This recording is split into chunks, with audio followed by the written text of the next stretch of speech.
Subscribe to our channel by clicking the subscribe button. Click the bell button and enjoy the latest uploads from our channel. Hello everyone, स्वागत है आप सभी का हमारे YouTube channel success hander पे। तो आज हम लोग एक 8% की पजल को सॉल्व करेंगे, जिसमें कि 8 लोग हैं। सभी लोग एक सर्कल में बैठे हैं। कुछ लोग इनसाइड फेस कर रहे हैं, कुछ लोग आउटसाइड फेस कर रहे हैं। तो इस टाइप की पजल्स में लोगों को काफ़ी दिक्कतें आती हैं। तो चलिए आज हम लोग डील करते हैं इस टाइप की पजल से और देखते हैं कि कैसे इस टाइप की पजल को आपको कम से कम समय में सॉल्व करना है। तो ये रहा क्वेश्चन हिंदी में। आई होप अब तक आप लोगों ने इस पार्ट का स्क्रीनशॉट ले लिया होगा। अब मैं आपको क्वेश्चन शो कर रही हूँ। सेम क्वेश्चन है, ये है इंग्लिश में। इसका भी आप स्क्रीनशॉट ले लीजिए फ्रेंड्स। खुद से सॉल्व करिए, क्वेश्चन को खुद से सॉल्व करिए और फिर एक बार मेरे को कमेंट करके ज़रूर बताइएगा कि कितना समय लगा आपको इस क्वेश्चन को सॉल्व करने में। उसके बाद आप वीडियो को फुल वॉच करिए। तो आई होप कि अब तक आप लोगों ने सॉल्व कर लिया होगा खुद से। चलिए अब हम लोग क्वेश्चन को पढ़ते हैं।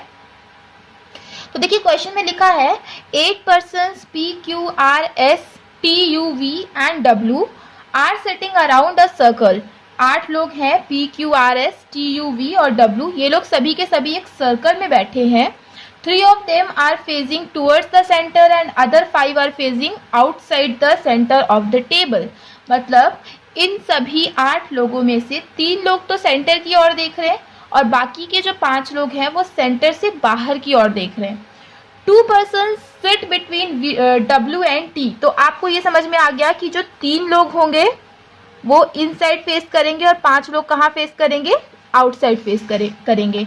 आगे देखिए क्या लिखा है, 2 persons sits between W and T। ठीक है, W और T के बीच में कितने लोग बैठेंगे, 2 लोग बैठेंगे। 2 persons sits between W and T and 2 persons sit between U and T। और U और T के बीच में कितने लोग बैठेंगे, 2 लोग बैठेंगे।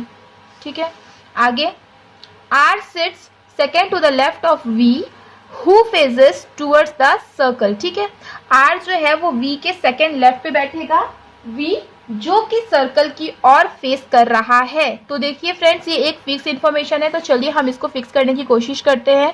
तो सबसे पहले तो आप 3-4 अरेंजमेंट बना लीजिए। ठीक है, तो देखिए क्या लिखा है, R sits second to the left of V who faces the center of the circle। ठीक है, V जो कि सेंटर को फेस कर रहा है, R उसके सेकेंड लेफ्ट पे बैठता है।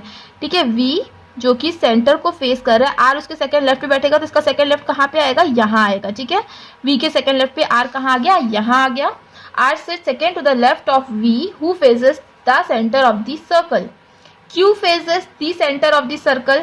Q भी सेंटर फेस कर रहा है। अब देखो 3 लोग थे जो सेंटर फेस कर रहे हैं, उसमें से एक V है और एक Q है। हमें 2 के नाम पता चल चुके हैं। तो V who faces the center of the circle, Q faces the center of the circle।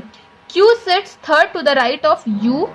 U के थर्ड राइट पे कौन बैठेगा, Q बैठेगा। Q sits third right to U।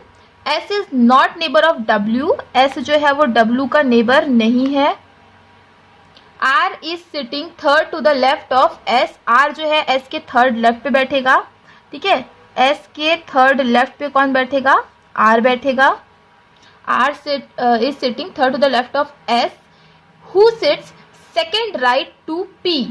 S जो कि बैठ रहा है P के सेकेंड राइट पे। देखिए मैंने आपको फ्रेंड्स कई बार बोला है कि जब भी आप हु देख रहे हो क्वेश्चन में तो आप ये चीज़ समझ जाओ कि हु अगर लिखा हुआ है तो जो भी बात की गई है वो आपके नियरेस्ट सब्जेक्ट के बारे में की गई है। तो यहाँ पे नियरेस्ट सब्जेक्ट कौन सा है, S है, राइट। तो S sits second to the right to P। S जो है वो P के सेकेंड राइट पे कौन बैठेगा, S बैठेगा। आई होप कि क्लियर हो गया होगा आपको। P who faces outside the center of the table। और P कहाँ फेस कर रहा है, आउटसाइड फेस कर रहा है। तो हमारे पास ये फिक्स इन्फॉर्मेशन थी तो हम यहाँ नोट कर ले रहे हैं कि P जो है वो outside the centre of the table face कर रहा है। T is not opposite to U and R। ठीक है, टी जो है वो ना तो यू ना तो आर, इन दोनों के ऑपोजिट पे नहीं है। T is not opposite to U and R. Immediate neighbour of U faces opposite direction. तो मतलब यू के जो भी इमीडिएट नेबर्स होंगे ये लोग कहाँ फेस करेंगे, ऑपोजिट डायरेक्शन को फेस करेंगे। तो ये यहाँ से हमारा क्वेश्चन खत्म। हमने सारी की सारी कंडीशंस नोट कर ली है। अब यहाँ से हमें क्वेश्चन को बनाने की कोशिश करनी है। तो आइए चलिए फ्रेंड्स देखते हैं कि किस तरीके से इसको आप सॉल्व कर सकते हो। इस टाइप के क्वेश्चन को सॉल्व करने का जो बेस्ट तरीका है वो है ये कि अब आप देखो कि आर और वी से रिलेटेड इन्फॉर्मेशन क्या कुछ दी गई है। तो यस, वी से तो नहीं पर आर के बारे में लिखा है कि एस के थर्ड लेफ्ट पे आता है आर। तो आर कहाँ आ रहा है, एस के थर्ड लेफ्ट पे आ रहा है। तो एस या तो यहाँ रहेगा तो 1 2 3 लेफ्ट पे आर आएगा, या तो एस यहाँ रहेगा तभी 1 2 3 लेफ्ट पे आर आएगा। तो अभी दो पॉसिबिलिटी बन रही है। तो आइए चलिए बना लेते हैं। ठीक है, ये हो गया वी, ये हो गया आर। ठीक है, एस अगर यहाँ रहा तो एस के थर्ड लेफ्ट पे अगर 1 2 3 आर यहाँ आएगा, इसका मतलब क्या है कि आपका जो एस है वो इनसाइड फेजिंग कर रहा है, तभी तो उसके थर्ड लेफ्ट पे 1 2 3 आर इस साइड आ पाएगा। एक और कंडीशन हो सकती है कि एस यहाँ रहे, 1 2 3 नंबर पे आर आ जाए। तो अगर एस यहाँ पे है और उसका थर्ड लेफ्ट पे आर इस साइड आ रहा है, तो इसका मतलब एस क्या कर रहा है, आउटसाइड फेजिंग कर रहा है। ठीक है, एस के थर्ड लेफ्ट पे आर आ गया। ये वाला आपका क्लियर हो गया। अब देखिए, अब एस से रिलेटेड इन्फॉर्मेशन देखिए सामने दी गई है कि पी के सेकेंड राइट पे आएगा एस। ठीक है, पी के सेकेंड राइट पे कौन आएगा, एस आएगा। तो देखिए फ्रेंड्स कि अगर आप पॉसिबिलिटी नहीं बनाओगे तो आपको डेफिनेटली ज़्यादा समय लग जाएगा। तो इसीलिए आप ये मत सोचो कि आपकी ज़्यादा पॉसिबिलिटी बन रही है। पॉसिबिलिटी जितनी भी बन रही है आप बनाते चलिए। तो चलिए अब हम लोग पॉसिबिलिटी बना लेते हैं। पी के सेकेंड राइट पे एस। तो देखिए इस केस में पी अगर यहाँ आएगा तब 2 नंबर पे एस आ सकता है, पी अगर यहाँ आएगा तब भी 2 नंबर पे एस आ सकता है।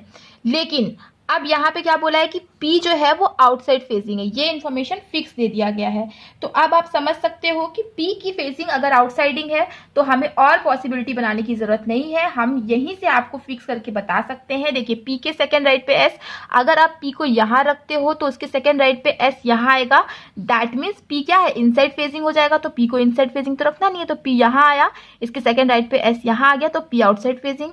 अगेन P अगर आप यहाँ रखोगे और उसके सेकेंड राइट पे S यहाँ आएगा, मतलब P क्या है, इनसाइड फेजिंग, मगर P इनसाइड नहीं आउटसाइड फेजिंग है। तो P आप यहाँ रखोगे, P के सेकेंड राइट पे S कहाँ आ जाएगा, यहाँ पे आ जाएगा। तो अब ये भी जो है कि आपका कंप्लीट हो गया है। अब क्या बोला है, अब अगर इनसे रिलेटेड कोई इन्फॉर्मेशन आपको नहीं मिल रही है तो अब आप देखिए किसके बीच में ज्यादा गैप है, उससे रिलेटेड इन्फॉर्मेशन को फिक्स करने की आपको कोशिश करनी होगी। तो देखिए यहाँ पे बोला गया है कि U के थर्ड राइट, क्योंकि बाकी सबके बीच में तो दो का ही गैप है, बट यही एक U है जिसके बीच में, U और Q के बीच में U के थर्ड राइट बोला गया। ठीक है, U का थर्ड राइट या फिर W और T के बीच में 2 का गैप है, इसका मतलब एक ही होता है कि इन दोनों के बीच में 2 का ही गैप होगा। तो आप सभी इन्फॉर्मेशन को देख लीजिए, किसको आप ज्यादा फिक्स कर सकते हो या किसके बारे में ज्यादा इन्फॉर्मेशन दी गई है, तो उससे आप करने की कोशिश करो। देखो W जो है ना वो S का नेबर नहीं होगा। ठीक है, तो S का नेबर नहीं होगा मतलब W यहाँ नहीं आ सकता, W यहाँ पे भी नहीं आ सकता। अब या तो W यहाँ आएगा या तो फिर W यहाँ आएगा। और क्या बोला, W और T के बीच में 2 लोग का गैप है। अगर W यहाँ आता है, 1 2 छोड़ के T यहाँ आ सकता है, 1 2 छोड़ के T यहाँ पे भी आ सकता है, राइट। यहाँ देखिए W अगर यहाँ आता है, 1 2 छोड़ के T यहाँ नहीं आ सकता, 1 2 छोड़ के T लेकिन यहाँ पर आ जाएगा। ठीक है, तो एक बार हम लोग दोनों ही करके देखते हैं। ठीक है, अभी यहीं पे एक छोटा सा आप W लिख लो। ठीक है, 1 2 छोड़ के T यहाँ पे भी आ जाएगा, 1 2 छोड़ के T यहाँ पे भी आ जाएगा। तो अगर आप T को यहाँ रखते हो तो T और U के बीच में 2, तो 1 2 छोड़ के U यहाँ आ सकता है, 1 2 छोड़ के U यहाँ नहीं आ पाएगा। ठीक है, तो मतलब U को आप क्या करोगे, यहाँ पे लिख सकते हो। ठीक है, 1 2 छोड़ के U आप यहाँ पे लिख सकते हो। अब आपका क्या बचा है, केवल Q बचा है। तो अगर Q अगर आप यहाँ लिखोगे तो क्या U के थर्ड राइट पे Q आ पा रहा है, नहीं आ पा रहा है, तो इसका मतलब T को आप यहाँ नहीं रख सकते। 1 2 आप एक बार T को यहाँ पे भी रख के देख लो। T को अगर आप यहाँ रख के देख लिया तो T और U के बीच में 2 का गैप होगा, तो 1 2 ना तो U यहाँ आ पाएगा, 1 2 ना तो U यहाँ पे आ पाएगा, तो ये नहीं हो पाएगा, मतलब W यहाँ पे नहीं बैठेगा। किसी को अगर आप चाहते तो एक और पॉसिबिलिटी पे बना के भी देख सकते थे, पर ये बहुत सिंपल है फ्रेंड्स, तो मैं यहीं पे बना के आपको दिखा दे रही हूँ। अब एक W को आप यहाँ रखोगे तो 1 2 छोड़ के T यहाँ नहीं आएगा, 1 2 छोड़ के T यहाँ पे आ सकता है। अब देखो T और U के बीच में 2 का गैप है, तो 1 2 U यहाँ तो आएगा नहीं, 1 2 U कहाँ पे आ जाएगा, यहाँ पे आ जाएगा। U के थर्ड राइट पे Q, तो फिर अब Q के लिए तो एक ही जगह बची है, तो 1 2 3 राइट पे Q यहाँ पे आ सकता है। इस केस में U क्या होगा, इनसाइड फेजिंग करेगा। अब देखिए फ्रेंड्स, क्यू वी तो इनसाइड फेजिंग कर रहा है, मतलब ये भी इनसाइड फेजिंग करेगा, वी भी इनसाइड फेजिंग, यू भी इनसाइड फेजिंग करेगा, बाकी सब इसका मतलब क्या करेंगे, आउटसाइड फेजिंग करेंगे। ठीक है, और क्या बोला, एस और डब्ल्यू नेबर नहीं होंगे, तो ठीक है एस और डब्ल्यू नेबर नहीं है, और यू के जो दोनों नेबर होंगे वो अपोजिट डायरेक्शन को फेस करेंगे। तो देखिए एक बाहर की ओर एक अंदर की ओर फेस कर रहा है। अच्छा, टी के ऑपोजिट ना तो यू आएगा ना तो आर आएगा, तो टी के ऑपोजिट ना तो यू आया ना तो आर आया, तो ये वाला हमारा जो कंडीशन है वो बिल्कुल सही लग रहा है। अब इसमें भी हम एक बार चेक कर लेते हैं, क्योंकि यहाँ मैं एक्सप्लेन कर रही हूँ तो मुझे ये चेक करना ही होगा। देखिए देखिए, तो अब हम करने की कोशिश करते हैं। बोला एस के बगल डब्ल्यू नहीं आएगा, मतलब डब्ल्यू यहाँ नहीं आ सकता, तो डब्ल्यू या तो यहाँ या तो यहाँ या तो यहाँ पे आएगा। ठीक है, तो डब्ल्यू यहाँ आएगा तो 1 2 टी यहाँ पे भी हो सकता है, 1 2 टी यहाँ पे भी हो सकता है, दोनों ही पॉसिबिलिटी बन सकती है। तो आइए चलिए हम एक बार चेक कर लेते हैं बस ऐसे। अब देखिए डब्ल्यू को हमने एक बार यहाँ लिख दिया, तो इसमें ही अगर मैं बताऊंगी अभी आपको, क्योंकि डब्ल्यू 3 जगह आना है तो थोड़ा कंफ्यूजन हो जाएगा। तो आइए चलिए हम लोग एक और पॉसिबिलिटी बना ही लेते हैं। ठीक है, तो हमने एक और पॉसिबिलिटी बना ली। अब देखो क्वेश्चन में क्या बोला था कि S V and sorry Q और वी जो होंगे वो इनसाइड फेजिंग करेंगे ही करेंगे, और देखिए इसमें एस भी इनसाइड फेजिंग कर लिया, सॉरी ये वी है। ठीक है, एस भी इनसाइड फेजिंग कर दिया, मतलब आप ये समझो कि बाकी के सभी जो भी लोग होंगे वो कहाँ फेस करेंगे, आउटसाइड फेसिंग। एस और वी इनसाइड फेसिंग कर दिया और क्यू भी इनसाइड फेसिंग करेगा, तो बाकी के सब लोग कहाँ फेस करेंगे, आउटसाइड फेस करेंगे। ठीक है, तो क्या बोला था क्वेश्चन में कि यू के थर्ड राइट पे कौन आएगा, यू के थर्ड राइट पे आएगा क्यू। ठीक है, और यू के जो दोनों नेबर्स होंगे वो अपोजिट डायरेक्शन को फेस करेंगे। तो देखो ये दोनों इनसाइड फेसिंग कर लिए हैं और क्यू भी इनसाइड फेसिंग करेगा, तो अगर आप यू को यहाँ रखते हो तो इन दोनों देखो क्या कर रहे हैं, एक इनसाइड एक आउटसाइड फेसिंग कर रहे हैं, तो एक बार यू को आप यहाँ पे रखने का सोच सकते हो। यू का थर्ड राइट पे क्यू, और यू क्या हो गया, यू होगा आउटसाइड फेसिंग, क्यू का थर्ड राइट 1 2 3 क्यू यहाँ पे आ सकता है।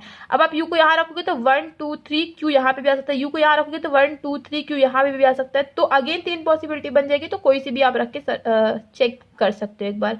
तो ऐसा वी ये हो गया, डब्ल्यू को हमने एक बार यहाँ रख दिया, सॉरी अब एक बार डब्ल्यू को यहाँ रख देते हैं, अब एक बार डब्ल्यू को यहाँ पे भी रख देते हैं। ठीक है, ये हो गया वी, ये हो गया एस, ये हो गया पी। ठीक है, और डब्ल्यू को यहाँ रख देते हैं और यहाँ पे आ गया आर। ठीक है, ये हो गया। अब एस डब्ल्यू का नेबर नहीं है, ओके फाइन, डब्ल्यू और टी के बीच में 2 का गैप होगा, 1 2 टी यहाँ आ नहीं सकता, तो 1 2 टी इस केस में यहाँ आएगा। ठीक है, इसमें देखिए 1 2 टी यहाँ आ सकता है, 1 2 टी यहाँ नहीं आ सकता, इसमें यहाँ आ जाएगा। इसमें देखिए 1 2 टी यहाँ पे भी आ सकता है, 1 2 टी यहाँ पे भी आ सकता है, 2 जगह बन गई है। ठीक है, तो इसके लिए देखिए हम क्या करते हैं, देखिए 1 2 टी अगर आप यहाँ पे लिखोगे, ठीक है, तो टी और यू के बीच में 2 लोग का गैप है, तो 1 2 यू यहाँ तो आएगा नहीं, 1 2 यू कहाँ पे आ जाएगा, यहाँ पे आ जाएगा। ठीक है, यू यहाँ पे आ जाएगा, तो एक ही बंदा बचेगा वो होगा क्यू, तो क्यू यहाँ पे होगा। तो क्या यू के थर्ड राइट पे क्यू कहीं से आ रहा है, नहीं आ रहा है, तो इसका मतलब आप यहाँ पे नहीं लिख सकते हो टी, तो 1 2 टी पे टी को आप यहाँ रखोगे तो 1 2 यू यहाँ पे भी नहीं आएगा, 1 2 यू यहाँ पे भी नहीं आ पाएगा, तो इसका मतलब ये तो आपका गलत ही हो गया। इसमें देख लीजिए 1 2 यू यहाँ पे तो आएगा नहीं, 1 2 अगेन यू यहाँ पे भी नहीं आएगा, तो ये भी गलत हो गया, क्योंकि सॉरी ये गलत नहीं है, ये सही था। इसको मैं एक बार फिर से ड्रॉ कर देती हूँ कि ये हो गया वी यहाँ पे, ये हो गया एस यहाँ पे, ये हो जाएगा पी यहाँ पे, राइट, और डब्ल्यू को यहाँ पे रखा, यहाँ पे एक आर। ठीक है, तो 1 2 टी यहाँ पे हो गया था। ठीक है, डब्ल्यू और टी के बीच में 2 का गैप है, ये वाला हो गया कंप्लीट। यू और टी के बीच में 2 का गैप होगा, तो 1 2 यू यहाँ पे नहीं हो सकता, 1 2 यू यहाँ पे हो जाएगा। ठीक है, यहाँ पे हो जाएगा, और यहाँ पे आ जाएगा क्यू। क्यू क्या है, इनसाइड फेसिंग कर रहा है। अब बोला था यू के थर्ड राइट पे आना है क्यू को, तो 1 2 3 राइट पे क्या आ गया, क्यू आ जाएगा, क्योंकि यू तो आउटसाइड फेसिंग ही होगा, क्योंकि वी और एस इनसाइड फेसिंग हो चुके हैं और क्यू भी, तो बाकी के सब क्या होंगे, आउटसाइड फेसिंग होंगे। लेकिन आप देखो यू के दोनों नेबर क्या करेंगे, अपोजिट डायरेक्शन को फेस करेंगे। तो हाँ, अभी इसमें अपोजिट डायरेक्शन को फेस कर रहे हैं, लेकिन टी के ऑपोजिट ना तो यू आएगा ना तो आर आएगा, मगर देखो टी के ऑपोजिट यहाँ पे आर आ रहा है, तो इसीलिए ये वाला आपका गलत हो गया। अब इसमें देखिए W और T के बीच में 2 का गैप होगा, T और U के बीच में 2 का गैप होगा, तो 1 2 U यहाँ पे आ सकता है, 1 2 U यहाँ पे नहीं आ सकता, तो U कहाँ पे आ जाएगा, यहाँ पे आ जाएगा। बचेगा Q, तो Q यहाँ पे आ जाएगा जो कि इनसाइड फेसिंग कर रहा है, U के थर्ड राइट पे आना है Q को। तो अब देखो, अगर U इनसाइड फेसिंग करेगा तभी उसके थर्ड राइट पे Q आएगा, लेकिन U इनसाइड फेसिंग नहीं कर सकता क्योंकि केवल 3 ही लोग हैं जो कि इनसाइड फेसिंग कर रहे हैं, तो U नहीं हो सकता है क्योंकि 3 लोग ऑलरेडी हो गए हैं। तो ये वाला भी आपका गलत हो गया, यही आपका फाइनल अरेंजमेंट बना जो हमने पहले ही बना लिया था, पर क्योंकि यहाँ मैं एक्सप्लेन कर रही हूँ तो मैंने बाकी सारी पॉसिबिलिटीज भी चेक करके आपको दिखा दी है। तो आई होप कि आपको समझ में आ गया होगा कि किस तरीके से इसे क्वेश्चन से डील करना है, किस तरीके से ऐसे क्वेश्चन को सॉल्व करना है। चीज़ें क्लियर है तो वीडियो को लाइक करिएगा, शेयर करिएगा, और अगर चैनल में पहली बार आए हैं तो चैनल को सब्सक्राइब करना मत भूलिएगा। मिलते हैं अपने नेक्स्ट वीडियो में। Thank you so much for watching.